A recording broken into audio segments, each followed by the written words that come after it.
Without any cream facial ಗ್ಲೋನ ಹೇಗೆ maintain ಮಾಡಬೇಕು. 5 things you should remember. First, wash your face before going to bed. ಮಲ್ಗೋಕ್ಕಿಂತ ಮುಂಚೆ ಬೆಳಿಗ್ಗೆ ಎದ್ದ ತಕ್ಷಣ ಇಮಿಡಿಯೇಟ್ಲಿ ಫೇಸನ್ನು ವಾಶ್ ಮಾಡಿ. Next is immediately after bed physical activity, walking ಆಗಲಿ, ಯೋಗ ಆಗಲಿ, ಆಸನ ಆಗಲಿ, ಜಿಮ್ ಆಗಲಿ, ಏನು ಮಾಡ್ತೀರಾ, ಸ್ವೆಟ್ ಬಿಟ್ಟು ಆದಮೇಲೆ ಇಮಿಡಿಯೇಟ್ಲಿ ಫೇಸನ್ನು ವಾಶ್ ಮಾಡಿ. And second thing, include your vitamin C rich foods in your diet. Orange, lemon, pineapple, avocado ಅಂತ ಹೇಳ್ತೀವಿ, ಆ್ಯಂಡ್ ಸ್ಟ್ರಾಬೆರಿ, ಕರ್ಡ್, ಈ ಥರ ಪ್ರಾಡಕ್ಟ್ಸನ್ನು ಜಾಸ್ತಿ ಇನ್ಕ್ಲೂಡ್ ಮಾಡಿ. And third, hydrate your body, ನೀರನ್ನು ಜಾಸ್ತಿ ಕುಡಿಬೇಕು. And next is fourth, don't smoke ಮಾಡಬೇಡಿ. ಇದರಿಂದ ಡಾರ್ಕ್ ಸರ್ಕಲ್ಸ್ ಜಾಸ್ತಿ ಆಗುತ್ತೆ, ಪಿಗ್ಮೆಂಟೇಷನ್ ಕೂಡ ಜಾಸ್ತಿ ಆಗೋ ಚಾನ್ಸಸ್ ಇರುತ್ತೆ. ಆಲ್ಕೋಹಾಲ್ ಕೂಡ ಕ್ವಿಟ್ ಮಾಡಬೇಕು.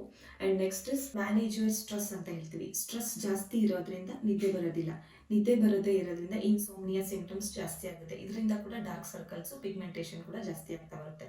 ಸೊ ಮ್ಯಾನೇಜ್ ಯುವರ್ ಸ್ಟ್ರೆಸ್ ಅಂತ ಹೇಳ್ತೀವಿ. These are all the 5 things you should maintain your healthy routines to maintain your glowing skin ಅಂತ ಹೇಳ್ತೀವಿ.